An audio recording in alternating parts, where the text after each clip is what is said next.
Charlène, ma chérie. Je m'appelle Samantha. Samantha Kane. Non, non, non, c'est pas du tout ça. Oh, l'instit, c'est une pure invention. C'est une couverture. Tu te souviens?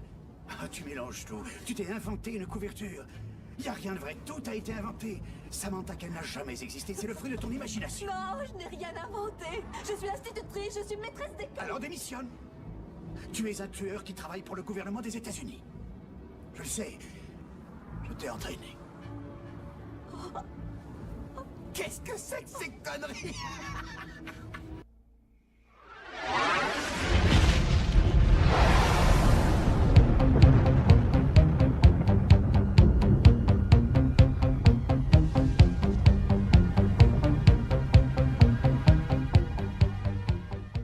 Écoute bien.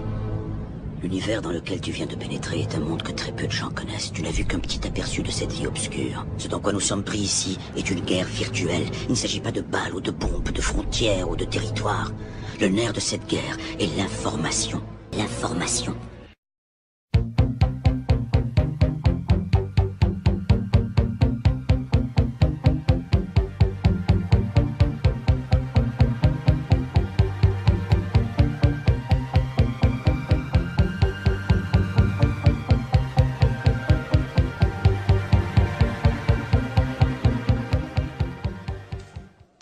Hundreds of people in the valley say they are hearing voices in their heads.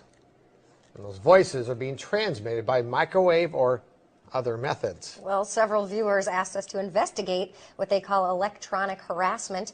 KMIR 6's Angela Monroe joins us now with what she's discovered. Angela.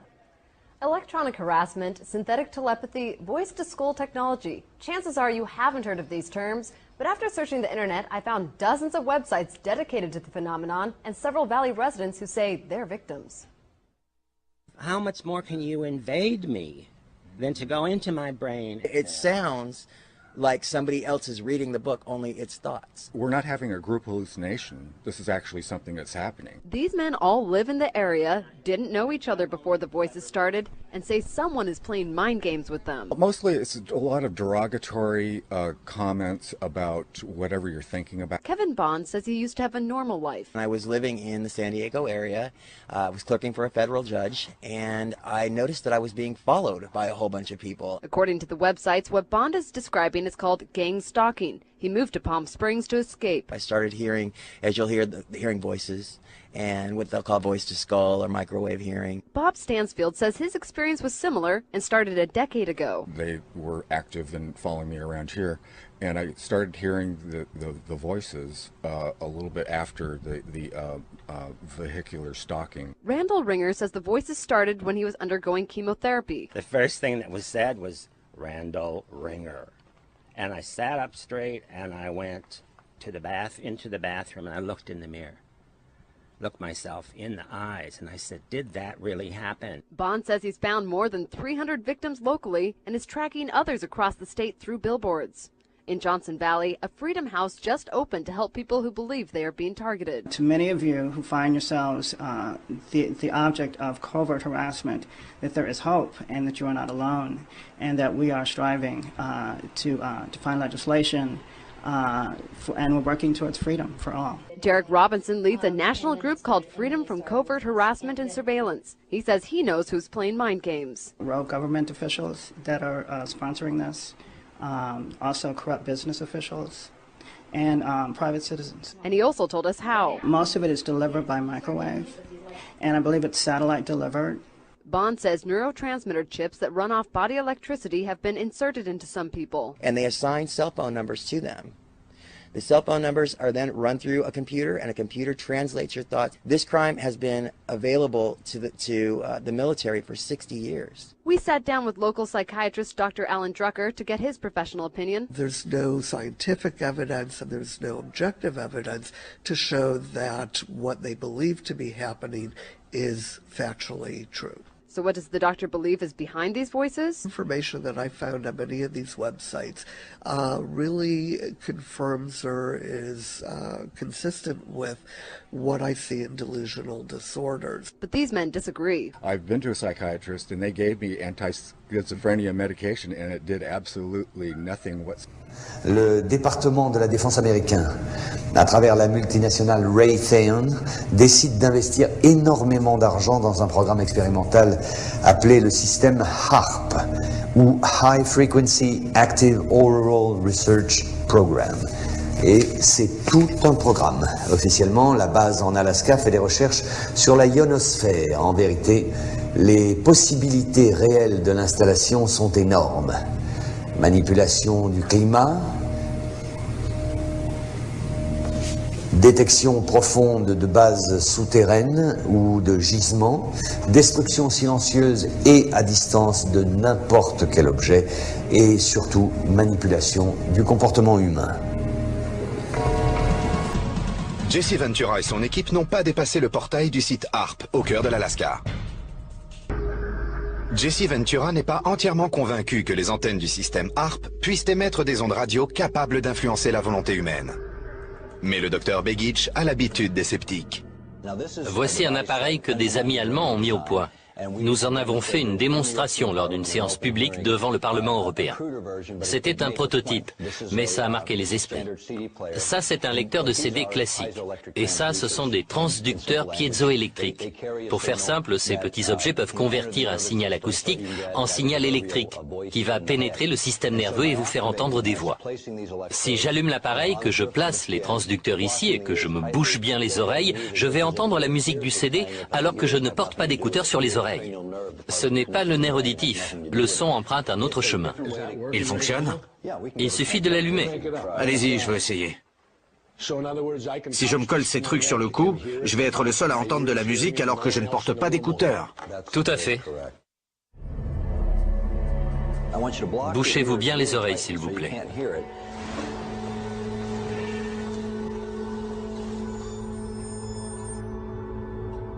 Jesse Ventura avait des doutes sur la capacité des antennes du projet HARP, situé en Alaska, de prendre le contrôle de l'esprit humain. Mais le docteur Begich a un appareil permettant de démontrer comment l'émetteur HARP peut envoyer un signal directement au cerveau. Qu'avez-vous entendu? De la musique.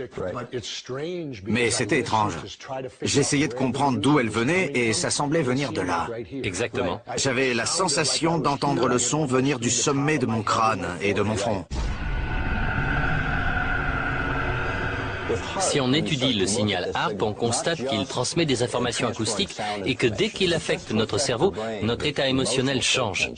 C'est facile à faire. Donc ça manipule le cerveau. Tout à fait. Souvenez-vous que c'est dans les années 60 que toutes ces études sur le contrôle de l'esprit sont apparues. Et le New York Times a découvert qu'un des cobayes de ces recherches n'était autre que le terroriste nommé Unabomber. Il s'appelle Kyle. Il y a 10 ans, il faisait partie du programme Caméléon, sous la responsabilité du docteur Reigns. Je décide qui doit vivre ou mourir. C'est moi qui décide qui doit vivre ou mourir. Alors a-t-il pris pour cible des gens travaillant dans le domaine technologique à cause des expériences qu'il avait subies? Le gouvernement américain a reconnu avoir utilisé 8000 soldats comme cobayes.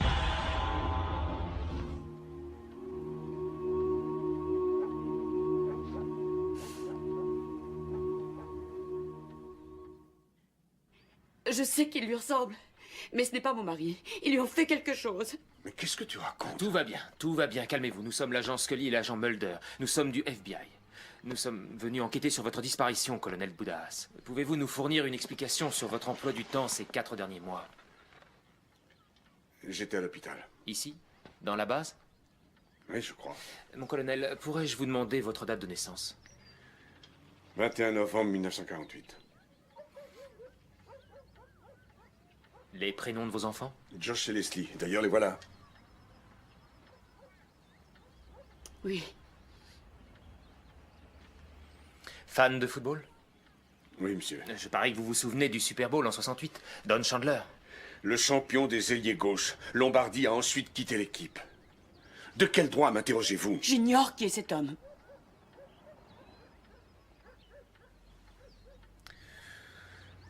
Colonel Boudas, vous êtes pilote, c'est exact?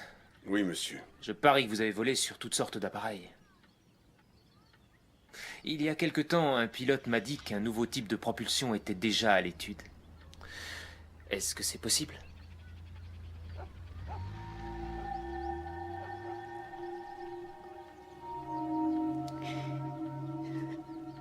Je n'ai aucune... Je n'en sais rien. Anita, je ne me rappelle plus. Non!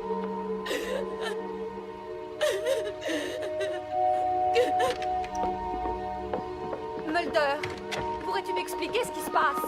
Je crois que sa mémoire a été reprogrammée. C'est peut-être une technique qu'ils viennent de mettre au point. Le cerveau humain n'est pas une simple disquette remplie de fichiers qu'on efface. Alors explique-moi ce qui se passe. Il y a des types d'amnésie que... Ça n'a rien d'une amnésie. Tout ça ressemble à un complot délibéré et insidieux. Tout ce que je voulais dire, c'est que les techniques médicales qui seront un jour capables de faire ces choses-là restent à découvrir. C'est aussi le cas de la technologie du vaisseau spatial qu'on a vu hier soir. Toutes ces techniques existent déjà, j'en suis sûr. Et je te parie qu'ils lui ont fait un lavage de cerveau. Tu l'as vu? Il est à côté de ses pompes. Je ne savais pas que la CIA a engagé des psychiatres. Nous sommes très spécialisés. Vous permettez? Veritas. La vérité. Qu'est-ce qu'on dit déjà à propos de la vérité? La vérité fera de vous des hommes libres. Dans certains hôpitaux, on oriente des patients dans des services financés par la CIA. Celle-ci fait des expériences sur la manipulation mentale. Elles sont sans limite. En 1965, Karen Wetmore a seulement 13 ans lorsqu'elle est admise à l'hôpital du Vermont. Elle y fera plusieurs séjours jusqu'à sa majorité. Elle souffre de dépression sévère après avoir subi des actes de pédophilie de la part d'un voisin. Internée contre son gré, on la coupe de tout contact avec sa famille, en expliquant que c'est pour son bien. La CIA était surtout en quête d'enfants âgés entre 13 et 18 ans. Ils voulaient leur modifier la personnalité. On se sentait dans un état d'abandon total. Vous êtes là, attaché, enfermé dans cette pièce, et qu'importe si vous criez, qu'importe ce que vous dites, personne ne viendra à votre secours. C'est vraiment quelque chose qui vous traumatise à vie. Les médecins s'acharnent sur Karen. Ils veulent lui effacer la mémoire et en faire un robot à leur merci. Les images insoutenables qui ont été obtenues dans le plus grand secret par des défenseurs des animaux ont provoqué l'admiration générale. Mais certains signes donnent à penser qu'elles appartiendront bientôt au passé. Les défenseurs des expérimentations... Torture, expérience. Nous aussi, nous sommes tous des singes. Comment pirater un cerveau? Comment prendre le contrôle à distance d'un sujet pour, au choix, le réduire en esclavage, le détruire ou, au minimum, modifier son comportement? Le cerveau a deux origines, génétique et épigénétique. On peut donc pirater un cerveau en piratant le donné génétique ou en piratant le construit épigénétique.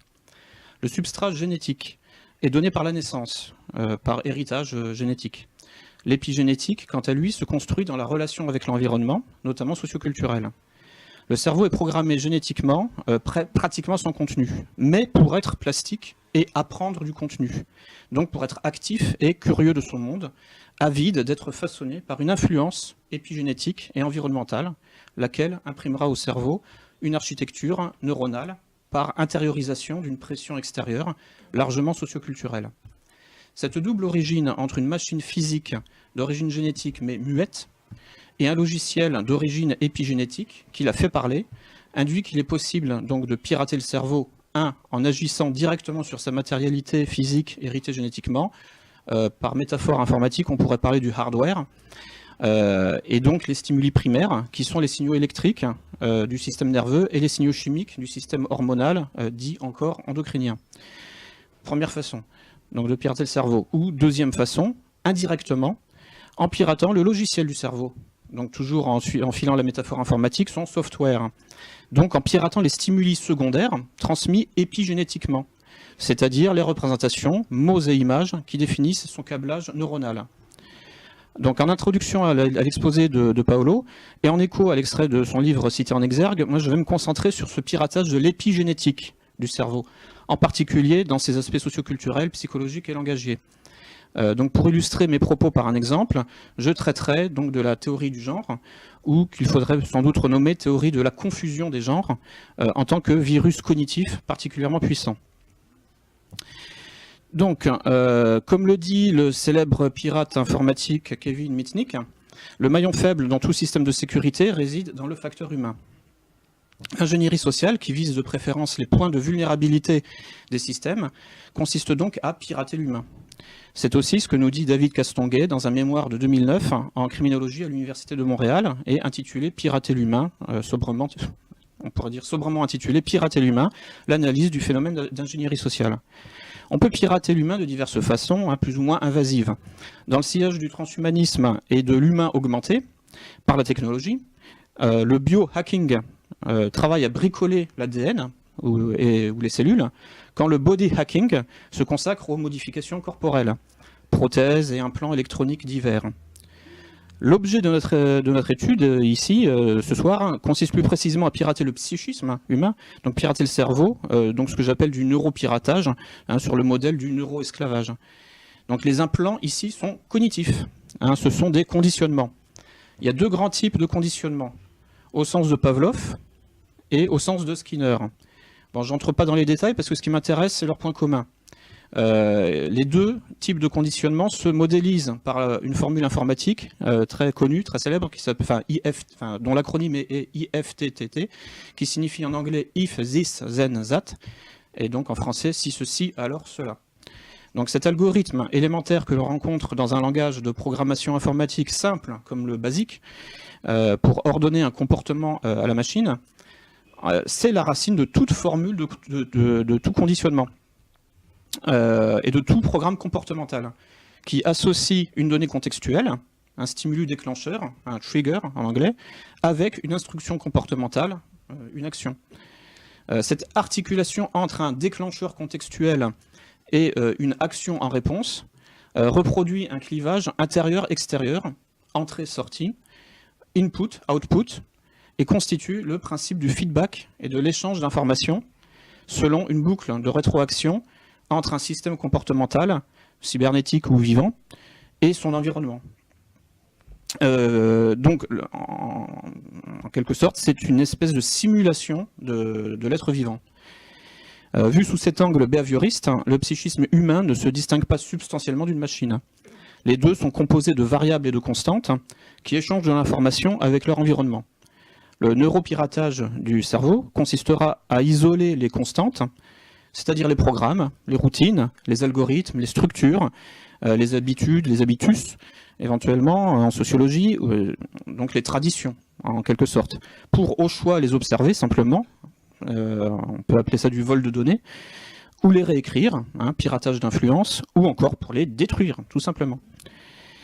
Il y a deux étapes dans le neuropiratage épigénétique, le hameçonnage et le conflit triangulé.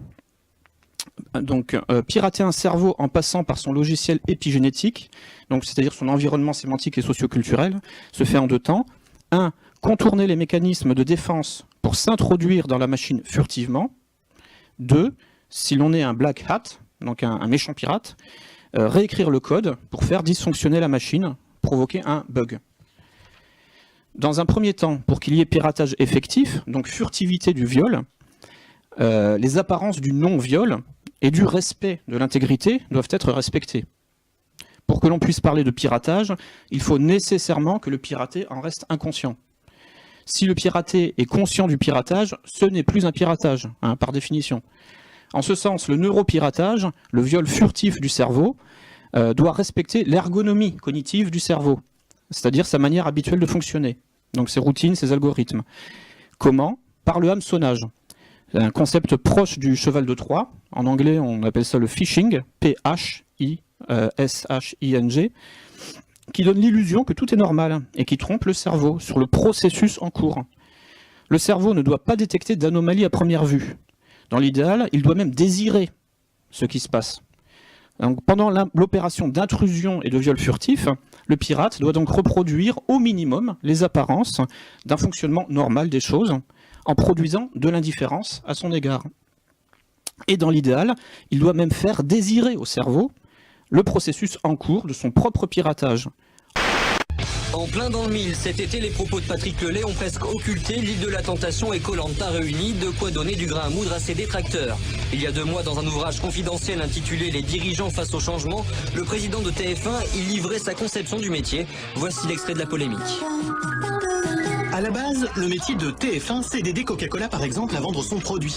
Or, pour qu'un message publicitaire soit perçu, il faut que le cerveau du téléspectateur soit disponible. Nos émissions ont pour vocation de le rendre disponible, c'est-à-dire de le divertir, de le détendre, pour le préparer entre 2 messages. Ce que nous vendons à Coca-Cola, c'est du temps de cerveau humain disponible. You were about to ask. I was about to ask, do you see today a new spring for this kind of brain research? Brainwave research is now far advanced from what was done with the left brain, right brain stuff in the 80s. Pretty soon, the idea of brain research will be able to be located in certain synapses in certain parts of the brain, so that we'll be able to find whether the response is positive affect or pleasure or disgust. And I think it can be done. Now, the issue is, if it is done, then we get into the whole area, again, of manipulation, and Big Brotherism, but, you know.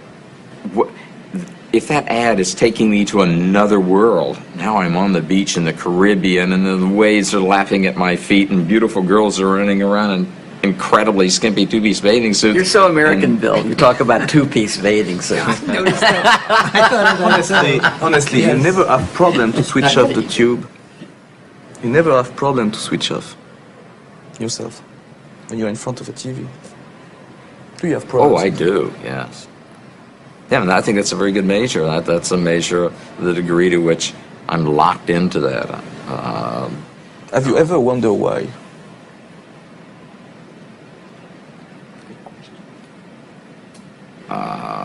I've wondered if sometimes I say, wait, I'm doing this because I'm avoiding doing something that I don't want to do. to that degree, I've questioned why I'm engaged in the television. But sometimes you have nothing to do. I mean, it's noon. Oh yeah. It's midnight, and you don't switch off the tube. Yeah. Is that the fact? Why do you think? What is all this attack? I can only answer for myself. Yeah. That I'm not exactly mesmerized, but that somehow the energy to turn it off isn't there. So maybe when Herb talks about being passive, I'm actively resisting, getting up and turning the damn thing. Can we say that it is a strong form of passivity? Yeah. Yes, very nice. Very nice. A strong form of passivity. So it's some kind of sleep. Awake. Sleeping awake. Very nice. Not too exciting or it'll wake you up. You don't want that. You want to sleep with your eyes open. Maybe we can say that it's a kind of sleeps where even dreams are provided. Such a smart guy.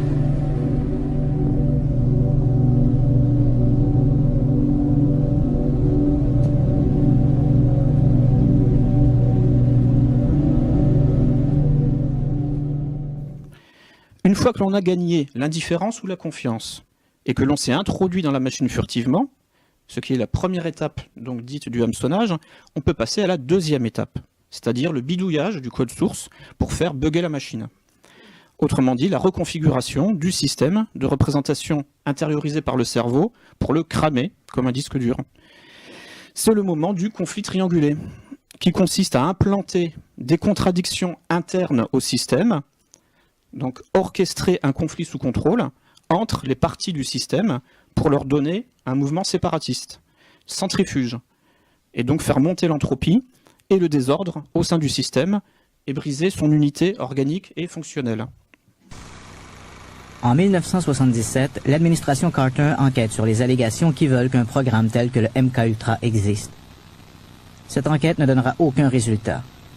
Cet homme sait pourtant que le MK-Ultra a bel et bien existé. Le candidat de Mandchourie a certainement beaucoup à voir avec les recherches que nous faisions à l'époque. Tellement de gens croyaient que l'on pouvait fabriquer des tueurs qu'il fallait bien étudier la question afin de savoir si c'était possible ou pas.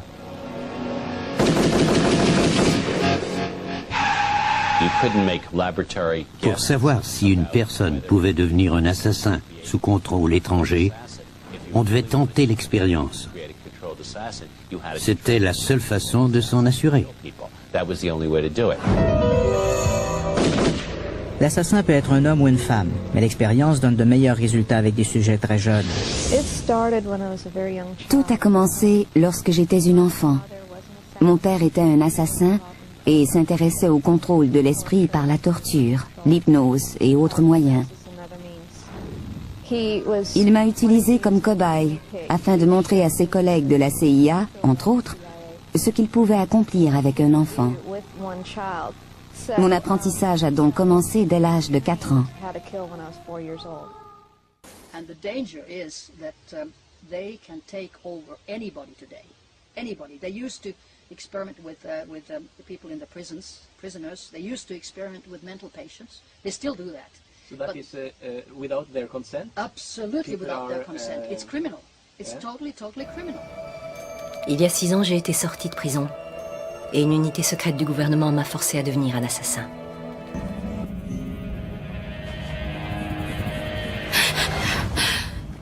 Bonsoir, Alex. C'est ça, Alex? Hein? Jamais Alexandra. Qui êtes-vous? Où est-ce que je suis? Vous n'êtes plus en prison, en tout cas. Vous n'êtes même plus dans le Michigan, mais nous sommes les seuls à le savoir. Le 1er novembre, le légiste de la prison a officiellement constaté votre décès par suicide. Vos cendres reposent ici. Je m'appelle Michael. Je travaille pour le gouvernement. Nous avons décidé de vous donner une nouvelle chance. Pourquoi? Pourquoi moi? Parce que vous êtes jeune, vous êtes plutôt séduisante et virtuellement dépourvue d'attaches personnelles ou administratives. Enfin, elles existent, mais il faut les trouver. Ce qui a retenu notre attention, c'est surtout comment vous avez réussi à tuer un criminel qu'on était sur le point d'éliminer. Il faisait partie d'un réseau de contrebande et son nom était Kyle. Bougez encore et je vous casse le poignet. J'ai tué personne.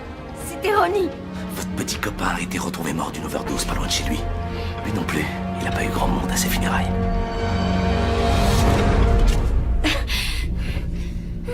Votre vie est finie, Alex. Je suis là pour vous en offrir une autre. Mais il va falloir la mériter. Qu'est-ce que je vais devoir faire? And now they take anybody, just anybody, but especially single women, because they don't have protection of the family. You know, if a single woman vanishes, so it takes some time before somebody finds out. If a married woman vanishes, the same day the family cries. So it's single women, it's people who know their bad deeds, it's people, scientists especially, who are involved and find out too much. They all of a sudden have a heart attack or a brain tumor or a stroke or whatever. Or they're driven over by a car, or they even go down in a flight accident with hundreds of other people. So they have their methods to make people disappear or die, those who maybe know too much or are want to protest because they don't like what they are experiencing? Yeah, they have such power that, like FBI's former director Hoover said, it's so horrible you cannot believe it.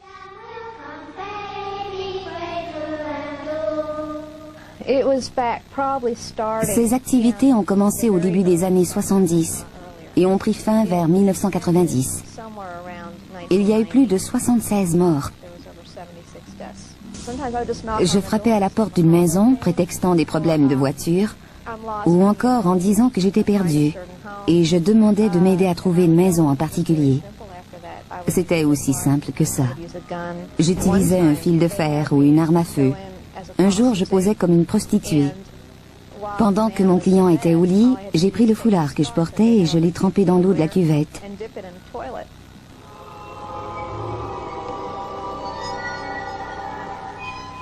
Cela a réactivé les ingrédients chimiques qu'il contenait et je l'ai déposé sur le visage de l'homme qui en est mort.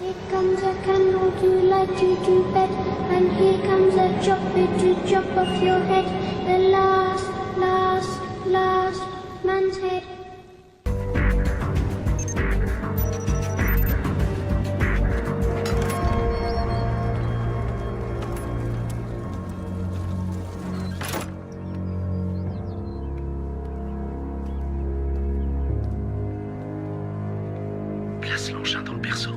Arme-le et va-t'en.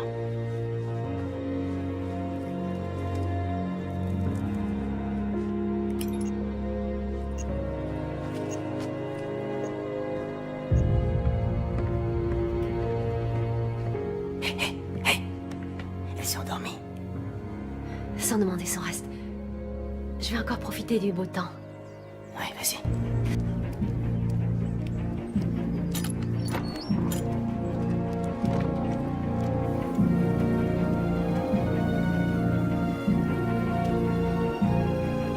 On est sorti.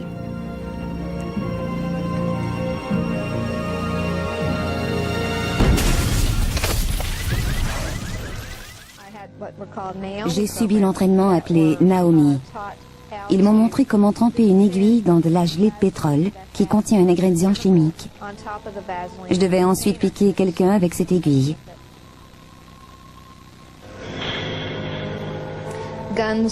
Les armes à feu me sont tellement familières, même si l'on ne m'a jamais donné la permission d'en avoir une à la maison. Aujourd'hui, je possède une arme et je me suis aperçu que je tire très bien, même sans entraînement. John Lennon aurait été abattu par l'un de ses tueurs sous influence. On le considérait, semble-t-il, comme une menace à cause de ses vues politiques. Il sera abattu à l'extérieur de son appartement par Mark Chapman.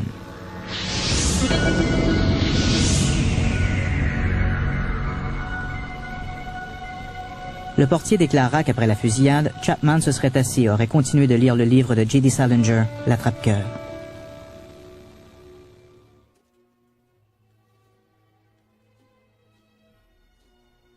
Vous êtes un fan de Holden Caulfield?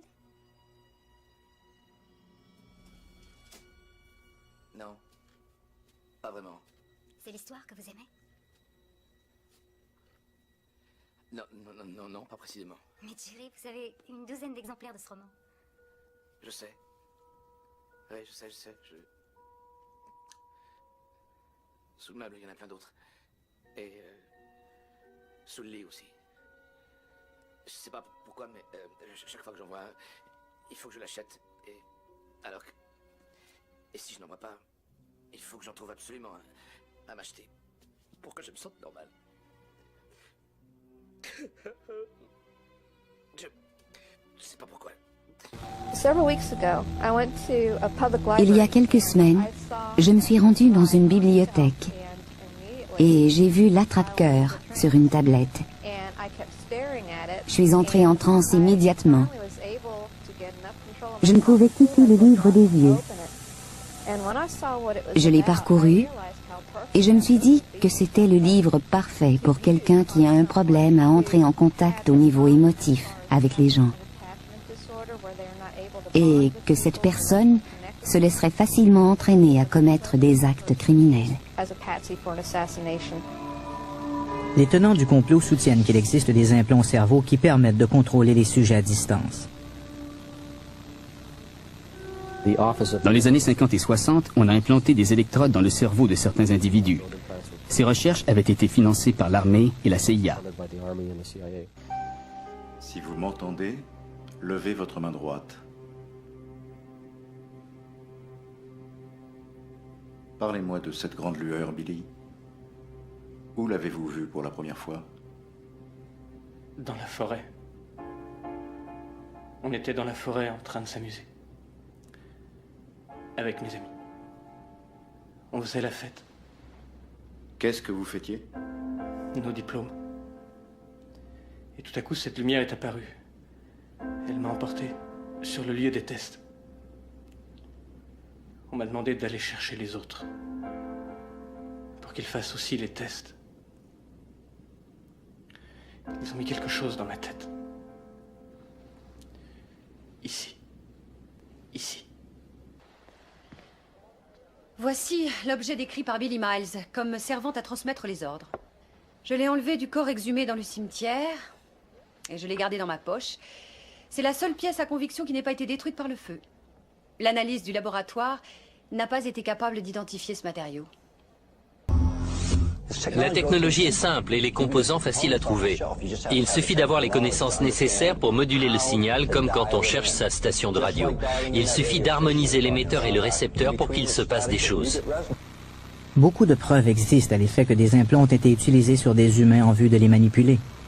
Ce métrage, qui date des années 60, nous montre une expérience avec un taureau. Il est aussi facile de contrôler ses humeurs que de changer les postes de télévision au moyen d'une télécommande.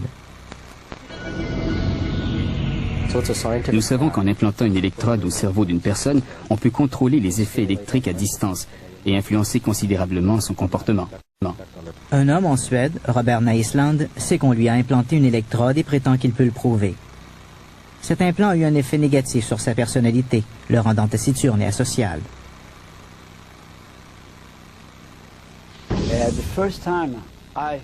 La première fois que j'ai été en contact avec cette nouvelle technologie des implants, c'est lorsque j'ai été hospitalisé ici à Stockholm. On m'a alors implanté un transmetteur dans la narine droite. L'examen du corps par le laboratoire officiel et l'analyse au rayon X confirment que sa physiologie est celle d'un mammifère qui a dû subir certaines mutations. Il faut signaler en outre la découverte d'un petit objet non identifié dans les fosses nasales du sujet. Il s'agit d'un implant métallique de couleur...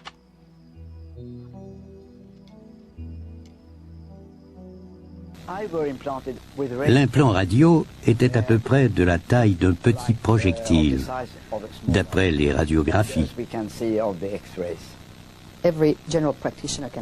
N'importe quel technicien vous dira qu'il y a quelque chose qui cloche dans ces radiographies. On y distingue des implants, on ignore bien sûr comment ils y ont été installés, mais on voit très clairement que ce sont des corps étrangers. Il est très facile de poser un implant au cerveau. On peut le faire par les narines ou l'on peut percer le crâne à l'aide d'une fraise. Aujourd'hui, les implants sont de plus en plus sophistiqués et de taille de plus en plus réduite. On peut les implanter sur les gens sans qu'ils ne le sachent et ces implants passent inaperçus à l'autopsie.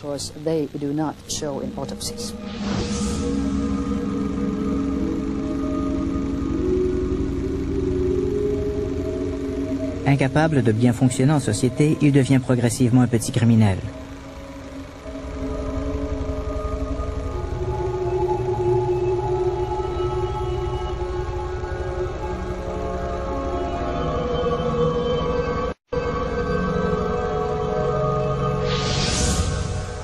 Désespéré, il envoie ses radiographies à un médecin de New York. Ce dernier lui confirme que l'on voit bien 2 corps étrangers sur ses radiographies. Naisland fait enlever ses implants en Suède et demande à les conserver. Lorsque je suis revenu 10 jours plus tard, on m'a annoncé que l'on avait perdu les transmetteurs que l'on avait retirés de mon anatomie. Je pense que la CIA et son pendant suédois, la SEP, devaient être impliqués dans l'affaire. La majorité des scientifiques et la plupart des médecins n'ont jamais entendu parler de cette technologie. C'est un secret bien gardé par les militaires. Je vis maintenant en Norvège et je sais qu'il existe un projet de surveillance électronique de la marine et que l'on installe des implants sur des humains en Norvège. Les plus récents développements dans cette technologie du contrôle mental à distance ne font plus appel aux implants. Les messages sont envoyés directement au cerveau du destinataire au moyen de micro-ondes. Une nuit de 1992, j'étais chez moi, profondément endormi, lorsque je me suis éveillé brusquement. Ce que j'ai trouvé étonnant parce que j'étais à la fois très décontracté et extrêmement alerte. C'est alors que j'ai entendu une voix dans mon oreille droite qui me disait que les bases souterraines existent.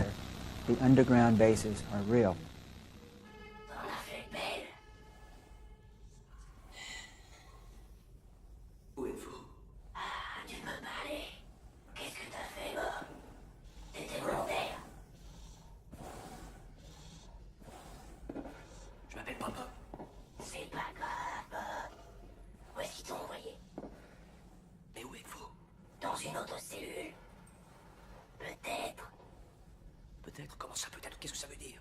Peut-être. Ça veut dire peut-être que je suis dans une autre cellule. Volontaire comme toi. Ou peut-être je suis dans le bureau central, en train de te surveiller pour le compte des scientifiques. Ou alors, peut-être que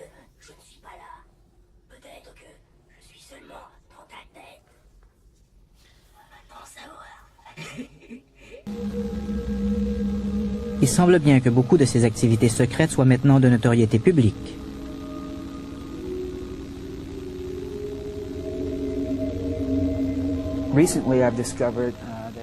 Récemment, j'ai découvert que l'on avait accordé un brevet en 1989 à une invention qui transmettait une voix directement au cortex auditif.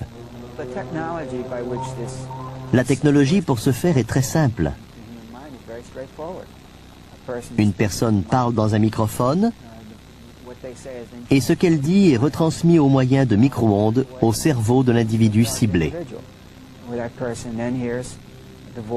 Le destinataire entend la voix très clairement. C'est ce qui m'est arrivé. J'en suis persuadé. Beaucoup de gens déclarent entendre des voix. L'un d'eux, un prisonnier, est persuadé que l'on essaie de le contrôler. Depuis plusieurs années, je suis victime d'une invention quelconque qui me transmet des voix dans la tête. Exactement comme si j'avais des écouteurs dans les oreilles. Des prisonniers témoignent en sa faveur, mais sa cause est déboutée, faute de preuves. Après tout, qui accorderait foi au dire d'un criminel?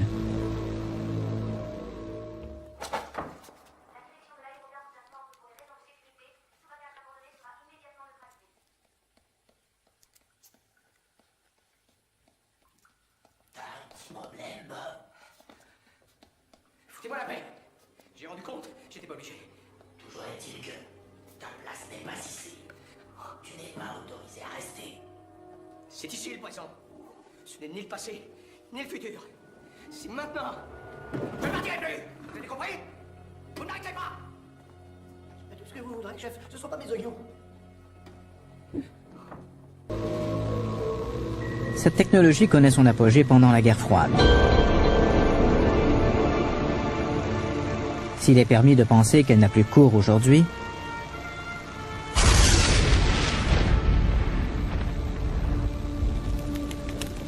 les tenants de la conspiration sont persuadés qu'elle est toujours utilisée. On donne pour exemple l'action terroriste la plus violente à avoir eu lieu en Amérique du Nord, l'explosion de la bombe à Oklahoma City. Le responsable est le vétéran Timothy McVeigh. Personne ne met en doute sa responsabilité, mais certains voient en lui le prototype même du tueur programmé pour tuer. La version officielle de cette histoire, c'est qu'il est dans l'armée, il devient frustré et déprimé parce qu'il ne peut pas faire partie des brigades spéciales. Il va travailler à Cowspan et un an plus tard, il devient soudainement enragé contre le gouvernement américain parce qu'il croit qu'on lui a implanté quelque chose dans le corps. À Cowspan, il travaillait pour une compagnie ultra secrète qui fabriquait des microprocesseurs.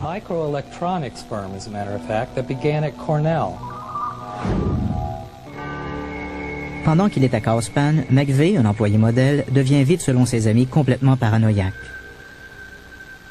Il croit qu'il est manipulé par le gouvernement américain. Une enquête est instituée afin de vérifier les allégations de complot. Nous avons formé un grand jury qui siège depuis de nombreux mois afin de vérifier s'il n'existe pas une conspiration qui impliquerait d'autres complices que McVeigh et Nichols. Donc, depuis des mois, nous entendons les témoignages de gens qui déclarent savoir des choses à propos d'individus qui auraient participé à cette conspiration. Nous recevons aussi les témoignages de ceux qui affirment que les employés fédéraux avaient reçu une note leur disant qu'il y aurait une explosion et leur enjoignant de ne pas aller travailler ce jour-là. Tellement de gens déclarent devant le grand jury avoir été victimes d'expériences sur le lavage de cerveau que la Maison-Blanche a été obligée de prendre des mesures. They have weapons today, electromagnetic weapons. They can throw them at your brain. And like you have fingertips, which are unique, your brain waves are unique. Every one of the 6.5 billion people has a unique brainwave. They can take that into supercomputers, and at the moment, the supercomputers are 180 trillion flops in a second. 180 trillion in a second. Our brain is only 5,000 bits a second, so we have no match to the supercomputers. But since this has been published, and usually the information that is published is 50 years old, so what the real figure is, I have no idea. Une association, ACHES, A-C-H-E-S, voit le jour pour défendre les droits de ses victimes. Et les bandes vidéo que vous allez voir sont quelques-uns des témoignages recueillis.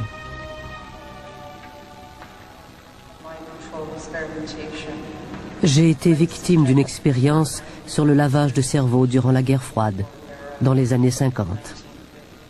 Je suis citoyenne américaine et j'ai été victime d'expériences sur le contrôle de l'esprit.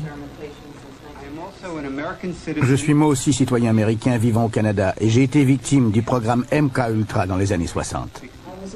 Je suis une victime de ces expériences à la Nouvelle-Orléans, en Louisiane, et je demande au président des États-Unis d'instituer une commission d'enquête sur le sujet.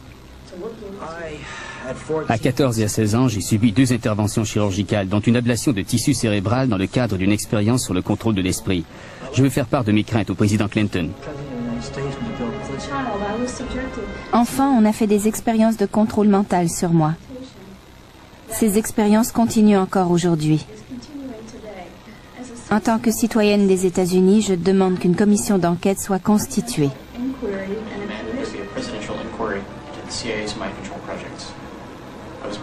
Je suis né en 1975 et je suis une victime de ces activités criminelles.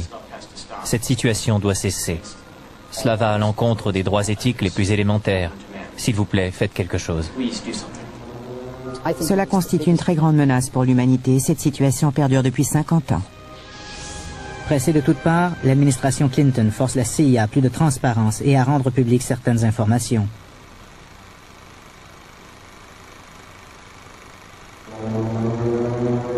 Néanmoins, une porte de sortie est accordée à la CIA.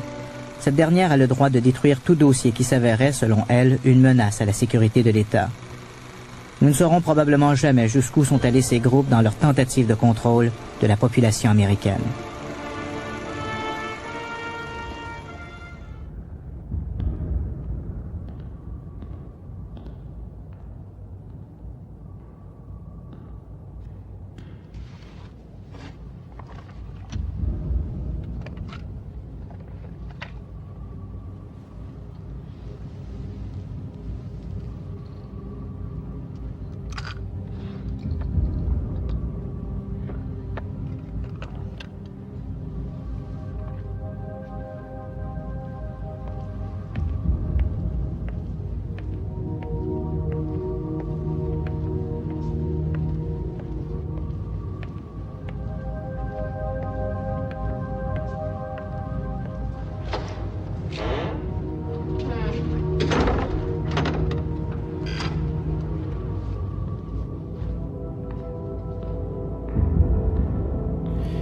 Contourner les mécanismes de défense du cerveau et donc y entrer furtivement et en prendre le contrôle, il existe donc une recette, comme on parle d'une recette de cuisine, une succession d'opérations à accomplir dans un certain ordre pour atteindre un certain but.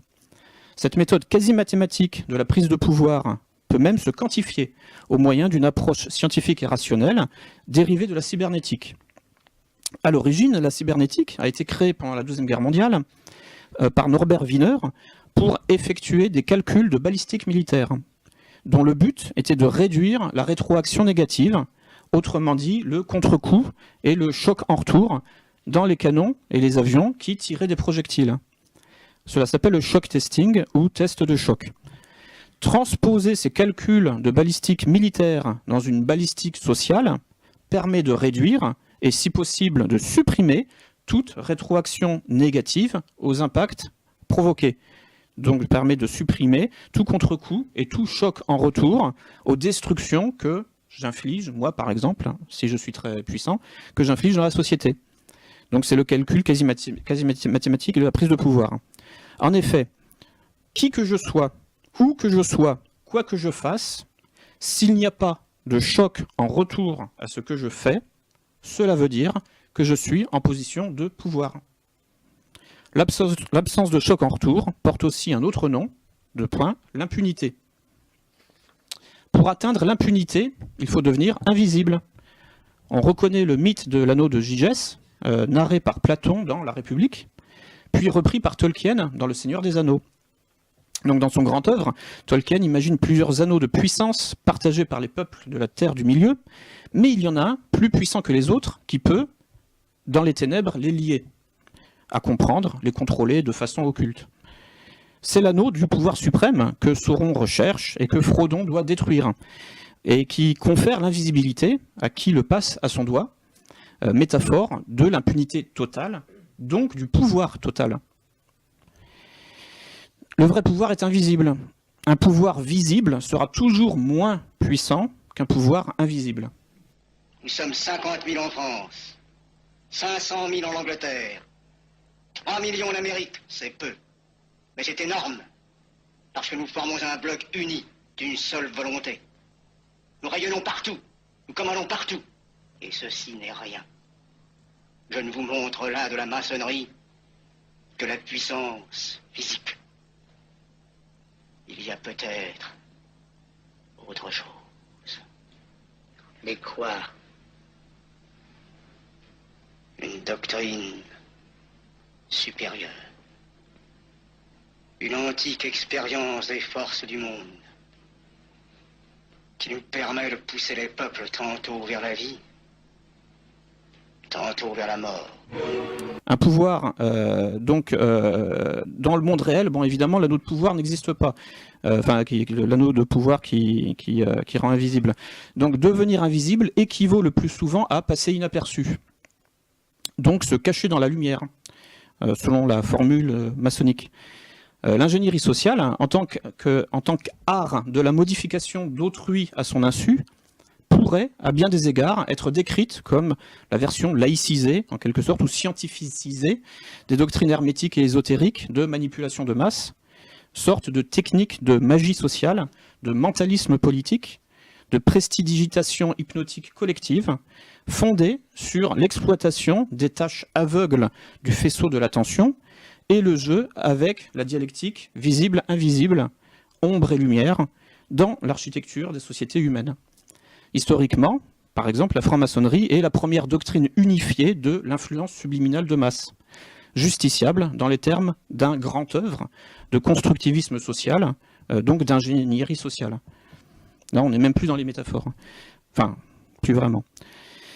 Donc, maintenant, la question, c'est comment devenir invisible, au sens où je l'ai dit, c'est-à-dire comment passer inaperçu, comment se cacher dans la lumière, c'est-à-dire comment atteindre l'impunité en toutes circonstances, donc comment prendre le pouvoir et exercer une emprise totale sur autrui. Si apprendre à affronter son ennemi est vital, apprendre à tirer parti de ses amis est également essentiel. Les cadets apprennent à profiter de la collaboration tout à fait unique de l'ensemble de la communauté juive. Les noms des Sayanim, les coopérants volontaires, figurent sur une liste top secret. À tout moment, ils sont disposés à prêter assistance à un agent en mission. Ils vous donnent les moyens d'agir. Ils nous permettent de travailler. Un banquier vous fournit de l'argent en pleine nuit. Un vendeur de voitures vous donne un véhicule sans formalité. Un gérant d'immeuble vous offre une cachette. Un médecin peut vous soigner en pleine nuit sans que vous ayez à expliquer l'origine d'une blessure par balle.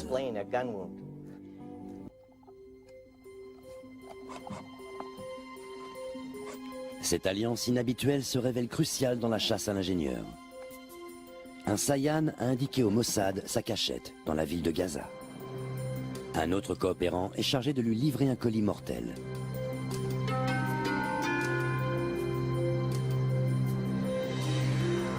On est en train d'appliquer la célèbre loi du talion, œil pour œil.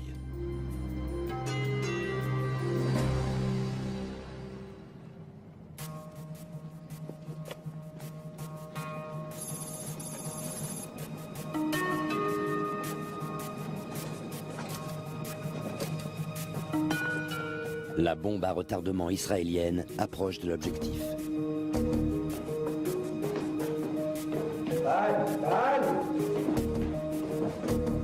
Cet enfant de 10 ans illustre la devise du Mossad. Par la tromperie, tu feras la guerre. La tromperie, tu feras la guerre. La tromperie, la guerre. Premier élément de réponse, inhiber chez autrui tout esprit critique contre soi. Inhiber toute suspicion, toute méfiance et toute surveillance. Comment? En éveillant la confiance ou l'indifférence. Comment? En se faisant passer pour une victime, de sorte à inhiber tout procès d'intention à son égard. Donc pour en finir avec les chocs en retour, rien de tel que de se faire passer pour une victime, un être en position de faiblesse, donc incapable de faire du mal, de commettre une violence, une violation, un viol. De fait, qui dit piratage, dit viol furtif, donc invisibilité du violeur, ou du moins inattention portée au violeur. La maîtrise de la focalisation de l'attention du cerveau, c'est-à-dire la maîtrise de la gamme des relations de confiance, indifférence, méfiance, c'est donc absolument central. Cette maîtrise de l'attention possède une base émotionnelle et qui est structurée par des rôles à jouer et des places à occuper dans la fantasmatique sociale. Ces rôles et ces places définissent des situations archétypales de groupe qui obligent à adopter tel ou tel comportement par rapport à la place occupée par les autres. Ça, c'est la télévision. Tout est là. Tout est là. Regarde, écoute, je nous prie. La pub. On est plus productif, on ne sert plus à rien, c'est fini, ils n'ont plus besoin de personne. Tout est automatique, c'est quoi notre rôle maintenant? On est tous des consommateurs, Jim. C'est bon, on dépense un max, tu seras un bon citoyen. Mais si tu dépenses pas, grand chef, si tu dépenses rien, t'es quoi? T'es quoi? Un malade mental. C'est un fait, Jim, c'est un fait. Si tu n'achètes pas voiture neuve, papier, du musical, mixeur informatisé, gadget sexuel à brancher sur le secteur, baladeur laser stéréo avec casque implanté sur le cerveau, tournevis modulable à matin incorporé, full synthétique ordinateur à fréquence basse. Arrête de crier, j'ai frère. Calme-toi. Apprendre à installer ce genre de situation obligeante pour manipuler autrui, en le forçant à s'engager dans un comportement, est un chapitre de la psychologie sociale et de la dynamique des groupes. Comme nous l'apprennent les auteurs du petit traité de manipulation à l'usage des honnêtes gens, Robert Vincent Joule et Jean-Léon Beauvois. Dans cette perspective, l'implémentation de la figure d'analyse transactionnelle appelée triangle Karpman, dite aussi triangle dramatique, d'après Stephen Karpman en 1968, est l'une des plus connues. Le triangle dramatique de Karpman consiste à réduire le discours politique à 3 places: le bourreau, la victime et le sauveur. Si le neuropirate ne parvient pas à susciter l'indifférence simple, il doit donc impérativement susciter la confiance, en occupant la place de la victime ou du sauveur, ou du sauveteur. Tout individu ou tout groupe social qui réclame à corps et à cri le statut de victime ou de sauveur est donc en train de mettre en place un triangle de Karpman. Le discours de la minorité persécutée s'inscrit dans ce dispositif et constitue un outil de neuropiratage, un hameçon efficace pour endormir la méfiance. Quand le statut de victime ou de sauveur est acquis par l'un des acteurs de la situation, conduisant à ce que les autres acteurs ne se méfient plus de lui, la victime ou le sauveur peut alors, enfin celui qui occupe la place de la victime ou du sauveur, peut alors commencer à détruire les autres furtivement, sans même que ces derniers ne soient en état de comprendre ce qui se passe exactement.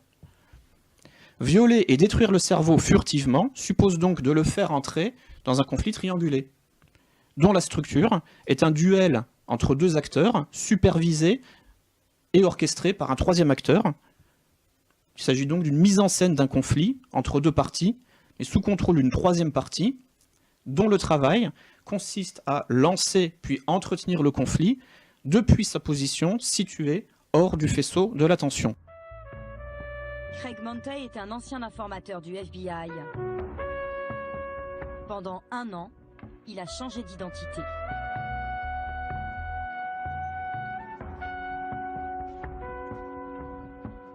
Chaque matin, il devenait Farouk Aziz, son personnage de couverture. Ce sont les agents du FBI qui m'ont donné ces vêtements pour que j'ai vraiment l'air musulman. Musulman, Craig ne l'est pas. Comme beaucoup d'informateurs, c'est un ancien trafiquant de drogue. Pour éviter la prison, il renseigne le FBI dans les années 80. Il y a 7 ans, l'agence fédérale lui propose 9 000 € par mois pour infiltrer des mosquées, équipé d'un micro, caché dans ses clés. J'en avais une douzaine comme celle-ci. Je laissais mes clés traîner dans la mosquée, dans le bureau de l'imam, chez les gens. Et je revenais plus tard en disant que j'avais oublié mes clés. C'est comme ça que j'espionnais les gens. J'étais réputé dans la mosquée pour oublier mes clés partout. La mission de Craig Montey, repérer dans les mosquées des musulmans radicaux susceptible de planifier des actions terroristes. Son opération a eu lieu en 2007, 6 ans après le 11 septembre. À l'époque, le traumatisme est toujours là. Le président George Bush le répète, l'Amérique est en guerre. Ben Laden et les terroristes qui l'entourent ont été très clairs sur leurs intentions, comme Hitler et Lénine avant eux. Nous sommes en guerre et nous ne pouvons pas la gagner en agissant comme si elle n'existait pas. Après le choc de 2001, les pouvoirs des services de renseignement sont renforcés. Des centaines d'opérations de surveillance comme celle de Craig Montey sont menées à travers le pays. Débusquer des terroristes devient une priorité. Sur le terrain, les informateurs sont sous pression. Au bout d'un an d'infiltration, Craig ne trouve aucun suspect. Le FBI lui demande de continuer. Je leur mettais la pression en leur disant des choses du genre « Un vrai musulman ferait le djihad. Un vrai musulman ferait la guerre contre un État infidèle qui a envahi son pays, violé ses femmes. » J'essayais d'augmenter leur rage, leur colère. Mais la plupart ne réagissaient pas. C'étaient des gens très pacifiques. Ce n'étaient pas des terroristes. Craig affirme que le FBI l'aurait menacé de ne pas le payer, faute d'identifier des terroristes. Pour lui, pas question de dénoncer des innocents.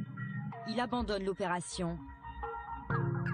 Le FBI dispose de 15 000 hommes de l'ombre comme lui sur le terrain. Combien sont-ils à être allés plus loin que Craig, à avoir flirté avec l'illégalité? Enquête sur cette guerre invisible menée par le FBI. Newburgh, une ville déshéritée à 1h30 de New York. Appartements murés, trafic de drogue et une violence banalisée. C'est l'une des 10 villes les plus dangereuses des États-Unis. Newburgh aurait été le théâtre d'une des plus grandes victoires de l'antiterrorisme américain. Pendant 1 an, le FBI a mené ici une opération de surveillance. Elle aurait permis de déjouer un complot terroriste. Le FBI affirme qu'il vient de déjouer un attentat terroriste. En 2009, l'affaire fait la une des journaux aux États-Unis. D'après le FBI, les hommes prévoyaient de mener leur attaque aujourd'hui. À Newburgh, 4 hommes sont arrêtés. Selon les médias, ils étaient sur le point de commettre un attentat. 3 mois plus tard, à New York, les suspects sont jugés devant ce tribunal. Accusés de complot terroriste, ils encourent la prison à perpétuité. Pendant le procès, les jurés vont découvrir ces images. Celles que le FBI a captées pendant son opération de surveillance. 1 an d'enregistrement à l'insu des intéressés. Pour les jurés, pas de doute, c'est la preuve qu'ils préparent un attentat. Comme cette scène. Tu appuies là, tu enlèves le cran d'arrêt et tu tires, ok? Des vidéos rares, devenues le socle de l'accusation.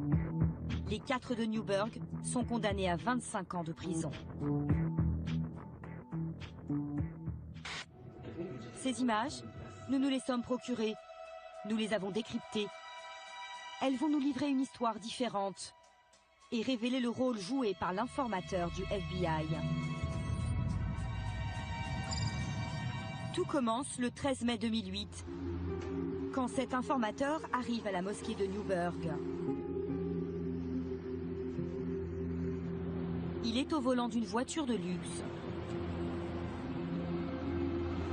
Dans ce quartier pauvre, il intrigue. Il pousse la porte de la mosquée et voilà ce qu'il dit à l'imam. La première fois que je l'ai vu, c'était un vendredi, sur le parking derrière la mosquée. J'avais fini de réciter la prière et quelqu'un m'a dit qu'il y avait une personne qui voulait me parler. Il voulait savoir des choses sur le djihad, la guerre sainte, sur l'islam. Il m'a demandé « Qu'est-ce que vous avez à dire à propos du djihad, de la guerre sainte ?» Mais je ne répondais pas à ses questions. Ça ne répondait pas à ce qu'il avait envie d'entendre, visiblement.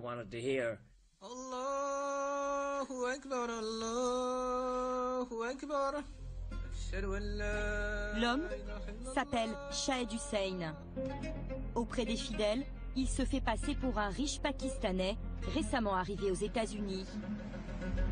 Tous ignorent qu'il travaille pour le compte du FBI. Il est ici en infiltration, censé repérer des musulmans radicaux. Pour cette mission de surveillance, des micros et des caméras ont été disposés partout.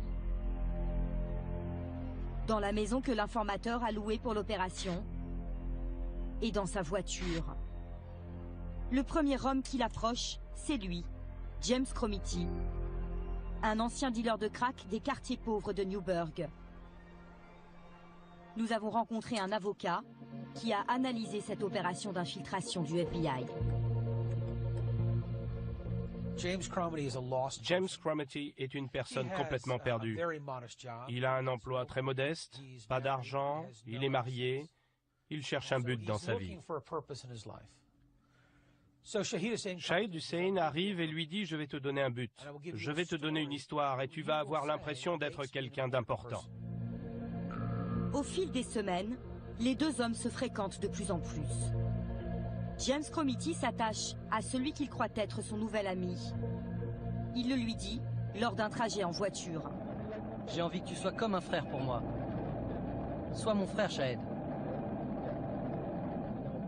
J'ai envie d'être moi-même avec toi. Je sais que ça ne posera pas de problème. L'infiltré Shahed Hussein invite régulièrement James Cromity chez lui. Petit à petit, il lui parle du djihad et d'une mission qu'il voudrait lui confier. L'informateur est assis à la droite de l'image. J'ai beaucoup d'idées pour toi, mais je t'en parlerai quand ce sera le bon moment. Mais il n'y a pas de bon moment. Allah a beaucoup de travail pour toi. Je sais que Allah ne m'a pas fait venir sur Terre pour faire la guerre. Allah t'a fait venir ici pour travailler dans un supermarché, tu penses? Non, mais il m'a pas fait venir ici pour faire la guerre. James Cromity ne se montre pas intéressé. Shahed Hussein va plus loin. Il va ouvertement évoquer l'idée d'un attentat.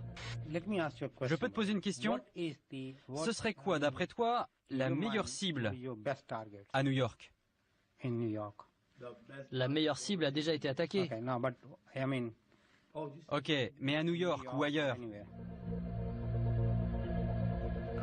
L'infiltré lui suggère alors de recruter d'autres hommes. Ce serait vraiment bien qu'on ait d'autres personnes dans cette affaire, mon frère.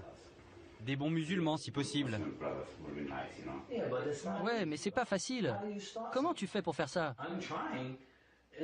J'essaie, mais à chaque fois, j'ai l'impression que ce n'est pas ma mission. Tu m'as dit que Allah s'en occupait. Alors peut-être que c'est pas à moi de le faire. À la suite de cette discussion, James Cromity va prendre ses distances avec l'infiltré. Est-ce parce qu'il ne veut pas aller plus loin? Prend-il peur? Après 8 mois de contact quotidien avec l'informateur, il coupe les ponts brutalement. En février, James Cromity dit « Je ne vais pas participer ». Et James se cache de Shahed Hussein pendant un mois. Hussein l'appelle plusieurs fois, il vient chez lui mais il ne répond pas. Le FBI sait parfaitement qu'il est de l'autre côté de la porte. La mission de l'infiltré pourrait s'arrêter là, mais ce n'est pas ce qu'il va se passer. Pour son opération à Newburgh, le FBI lui a promis 120 000 €. Après 9 mois infructueux, l'informateur va jouer une dernière carte. Il propose à James Cromity une somme d'argent qui va tout faire basculer. Écoutez leur dialogue, révélé par les écoutes téléphoniques du FBI. Allô? Tu te souviens de moi, mon frère? Parle-moi. Écoute-moi, écoute-moi. J'ai quitté la ville, j'ai tout laissé. Je suis parti, c'est tout. Mon frère, je peux te faire gagner 250 000 $, mais tu ne veux pas. Qu'est-ce que tu veux que je te dise? Ok, viens voir mon frère. Face à la promesse de ses 250 000 $, James Cromity finit par céder. Il recrute David Williams, un habitant de son quartier, lui aussi ancien dealer de crack. Les voici tous les deux avec Shahed Hussein, quelques jours plus tard. L'informateur a créé une cellule terroriste. Il va aussi leur fournir le scénario d'une attaque et des cibles très précises. C'est Shahed Hussein qui parle. On va commencer par la synagogue. On revient et on fait ça après. C'est quoi? Les avions. L'informateur Shahed Hussein définit 2 lieux d'attentat. Cette synagogue du Bronx et cette base militaire. Au final, il a réussi à entraîner 4 hommes dans son complot.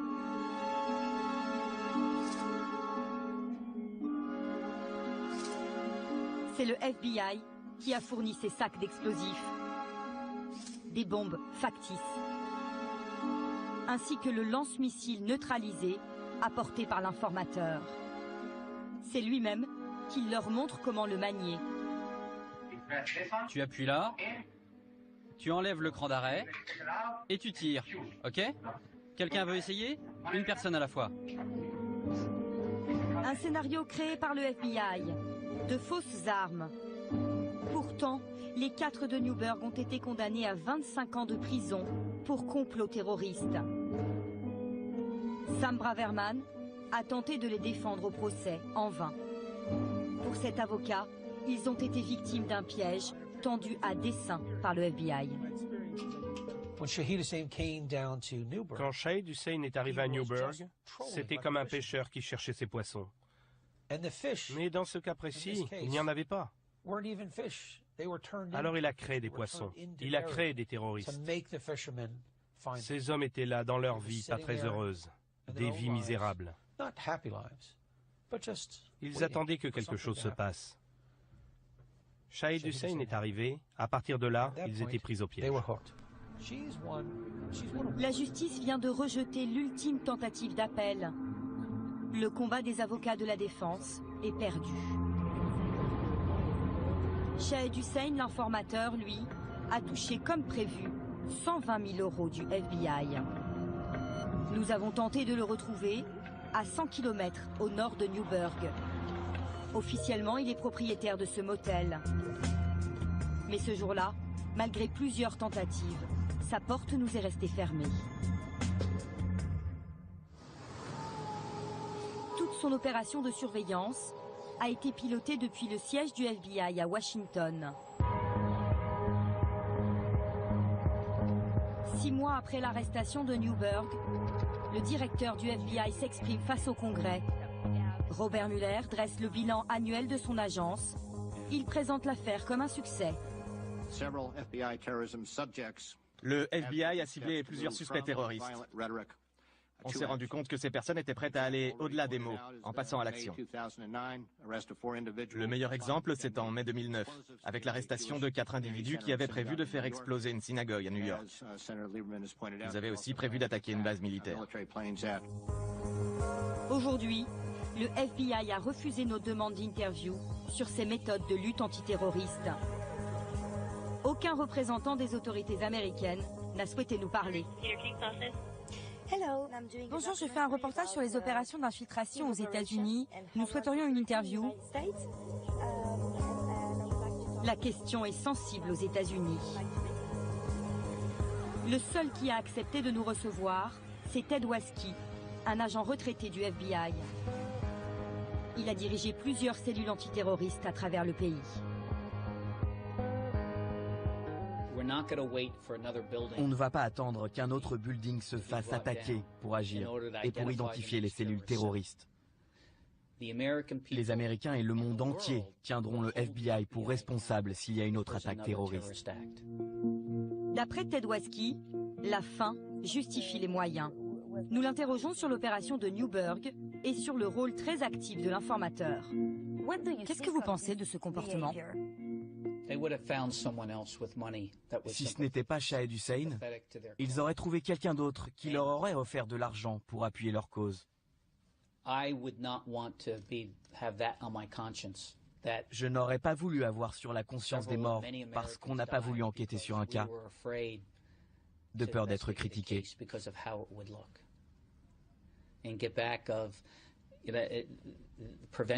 C'est préventif. On ne sait jamais jusqu'où ces hommes étaient prêts à aller. Combien d'attentats ont été déjoués grâce aux opérations d'infiltration? Impossible de connaître ce chiffre. Secret défense, d'après les autorités américaines. En 13 ans, plus de 200 opérations comme celle de Newburgh ont été menées par le FBI. Barack Obama a maintenu le dispositif mis en place par George Bush. Après les attaques du 11 septembre, la mission du bureau s'est focalisée plus que jamais sur la prévention. Le défi est d'identifier et d'arrêter les complots terroristes avant même qu'ils ne se mettent en place. Aux États-Unis, peu de voix s'élèvent contre les méthodes de lutte antiterroriste. Un journaliste d'investigation enquête depuis 7 ans sur les excès de cette politique. Trevor Aronson a tenté de démontrer à plusieurs reprises que des hommes avaient été piégés. Bonjour, comment ça va? Ce jour-là, il a rendez-vous avec Avni Osmakak. Son frère vient d'être condamné à 40 ans de prison pour complot terroriste. Cette fois encore, il était en contact avec un informateur du FBI. Votre frère a changé après avoir rencontré l'informateur? Il a commencé à s'habiller en habits traditionnels musulmans, à mettre un turban. Ça, c'est l'informateur qui lui a demandé de le faire. Il lui disait que tous les bons musulmans devaient s'habiller comme ça. D'après Avni, son frère aurait été manipulé du début à la fin par le FBI. Dans cette affaire aussi, tout a été enregistré. L'informateur a procuré des armes à Sami Osmakak. Il lui a appris à s'en servir. Il l'aurait poussé à enregistrer cette vidéo djihadiste. C'est l'infiltré du FBI qui tient la caméra. Nous voulons nous venger des infidèles américains qui font couler le sang en Irak.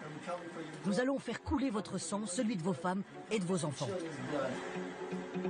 Sa ceinture d'explosifs, le revolver et la Kalachnikov posée à côté de lui sont factices.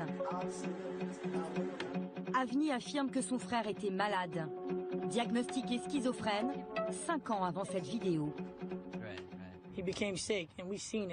On l'a vu changer quand il est tombé malade. On a essayé de le convaincre d'aller voir un médecin, mais il nous a fui. Et l'informateur, il a juste profité de sa maladie. Vous pensez que votre frère réalisait que c'était grave de faire ce genre de vidéo? Mon frère ne savait même pas ce qu'il disait à ce moment-là. Tout ça, c'était orchestré par quelqu'un dans les coulisses. La thèse de la manipulation, avancée par les avocats, n'a pas été retenue. Pour le journaliste Trevor Aronson, ce cas ressemble à d'autres histoires qu'il a révélées. D'après lui, il s'agirait bien d'un piège. Ce qui est significatif dans le cas de Sami Osmakak, c'est que comme les autres affaires, on dirait que le FBI a tout orchestré. Chaque détail, y compris les mots que Sami Osmakak a prononcés. Il a aussi été manipulé par l'informateur qui lui a promis de l'argent. Il y a aussi des questions qui se posent sur ses capacités mentales limitées. Il était facilement manipulable par ses agents qui cherchaient une affaire à tout prix. D'après Trevor, quand le piège se referme, il est presque impossible de s'en sortir.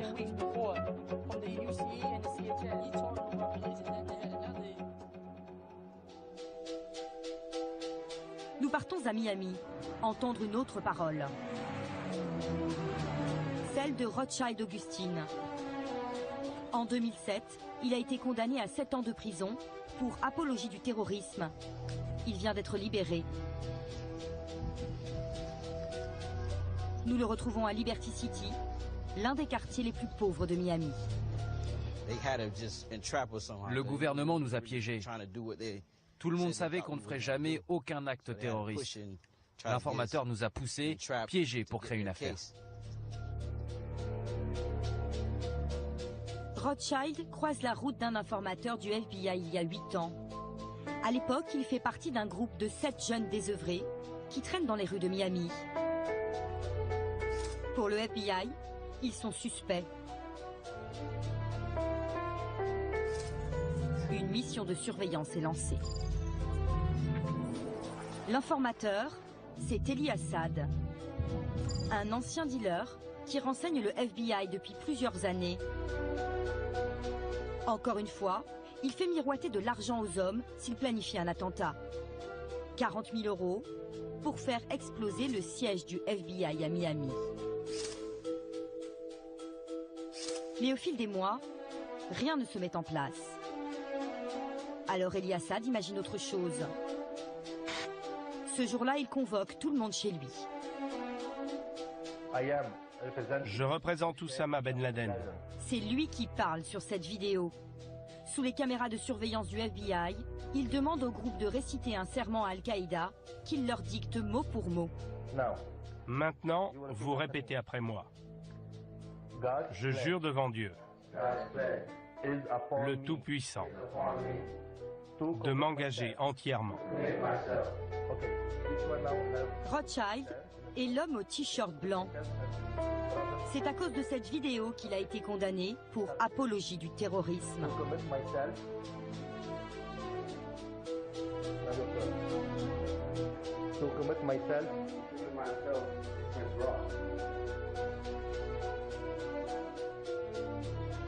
Qu'est-ce que vous vous dites à ce moment-là? À ce moment-là, j'étais très mal à l'aise. Je ne comprenais pas ce qui se passait. Je pensais juste à partir. Regardez, j'ai la main sur la porte, prêt à partir. Je comprenais pas. C'est sûr que c'était pas une bonne idée. Avec le recul, je me dis que c'était stupide. Mais à l'époque, on était désespérés, on avait besoin d'argent. On avait des rêves, des buts à atteindre. Et rien ne se passait, on était frustrés. On voulait juste que nos vies changent. Rothschild se serait laissé aveugler par l'argent. Il affirme que pour lui, ce serment n'avait aucun sens. Nous avons joint l'informateur par téléphone. Il reconnaît avoir incité les hommes en leur proposant 40 000 €. Mais d'après lui, sa mission était légitime. Virginie, si je vous donne 100 000 $, vous savez que je suis une mauvaise personne et que je veux quelque chose de mal. Vous le faites, vous? Pourquoi vous leur avez suggéré d'attaquer le siège du FBI? L'idée vient de vous? On voulait voir à quel point ils étaient sérieux. Pour Eli Assad, cette opération aurait permis d'éviter le pire. Imaginons que ces hommes aient réellement cherché une mauvaise personne. Imaginons qu'ils aient vraiment trouvé cette personne. Qu'est-ce qui se serait passé d'après vous? Pour son opération de surveillance à Miami, Eli Assad a touché 65 000 € du FBI. Les informateurs cherchent-ils désormais des terroristes à tout prix? Un homme en est persuadé. Mike German a travaillé pendant 25 ans comme agent spécial du FBI. Il a démissionné en 2004 après avoir dénoncé les dérives de la lutte antiterroriste. À l'époque où je faisais mes opérations d'infiltration avant le 11 septembre, si je voulais ouvrir une enquête pour terrorisme sur des personnes, le FBI m'aurait demandé à quelle organisation terroriste ces hommes sont-ils affiliés. Dans les récentes affaires, j'aurais répondu en fait, ils ne sont pas affiliés à des terroristes. On m'aurait demandé, ok, mais quel genre d'armes ont-ils? Ils n'en ont aucune. Quelles ressources ont-ils pour acheter des armes? Ils n'ont aucune ressource. Quel est leur complot terroriste? Ils n'ont aucun complot en tête. Donc, on va lancer l'opération d'infiltration, leur fournir les armes, l'argent et l'idée de l'attaque. Pour moi, c'est de la fabrication d'affaires. D'après cet ancien agent, l'attaque du World Trade Center a profondément changé les méthodes du FBI. Depuis, son budget a explosé. Il dispose de 3 milliards de $ chaque année. Mike German affirme que l'agence est tenue par une politique du chiffre, du résultat. On dirait que le FBI essaye d'entretenir la peur dans l'opinion publique et auprès du Congrès qui décide de leur donner de l'argent et du pouvoir. Plutôt que de se concentrer sur les personnes qui menacent vraiment la sécurité intérieure, Ils vont à l'opposé en se disant « Ok, le prochain cas, on va le rendre encore plus sexy. On va apporter des grosses armes, un complot qui fait peur et on va faire en sorte que les gens appuient sur la gâchette pour que cela ressemble le plus possible à quelque chose de sérieux. » Pour lui, le FBI stigmatise l'islam et les musulmans injustement.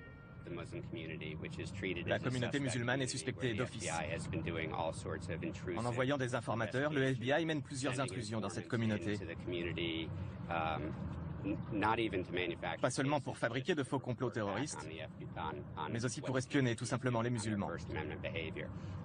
Justifier de se concentrer sur certaines personnes en raison de leur religion, c'est totalement inapproprié dans une société démocratique.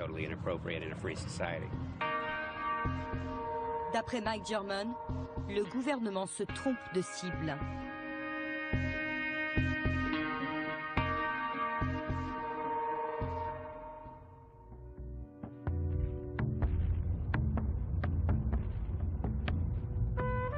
Après un an d'infiltration dans la communauté musulmane de Californie, Craig Montey, l'ancien informateur, n'avait trouvé aucun djihadiste. 7 ans plus tard, il ose à peine s'approcher des lieux qu'il a surveillés à l'époque.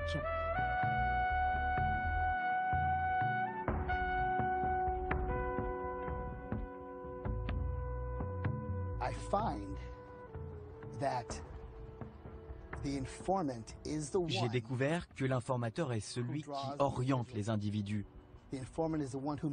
qui les motive, qui les pousse en leur donnant de l'argent parfois.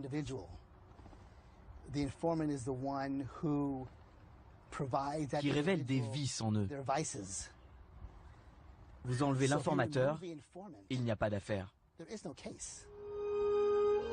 En 2009, Craig Montey a porté plainte contre le FBI pour atteinte aux libertés civiles. Il a perdu son procès. Il aide désormais les avocats de la défense qui tentent de révéler les pièges tendus par les informateurs. À ce jour, la justice américaine n'a jamais reconnu la thèse de la manipulation. Pour rester inaperçu, hors de l'attention, le sommet du triangle, qui organise le conflit, devra produire de la confiance ou de l'indifférence à son égard en occupant la place de la victime ou du sauveur. Puis, il devra faire monter la méfiance entre les acteurs qui occupent la base du triangle en les décrivant comme des bourreaux mutuels, pour générer un conflit entre eux, ce qui revient à les faire entrer dans une rivalité mimétique, au sens de René Girard. C'est la deuxième phase du piratage, celle-là, qui consiste à inoculer dans les cerveaux un virus mortel séparatiste, en quelque sorte, en introduisant des contradictions internes dans le système cible, jusqu'à provoquer la rupture des parties en présence. Je vais maintenant détailler la structure que doit adopter le virus.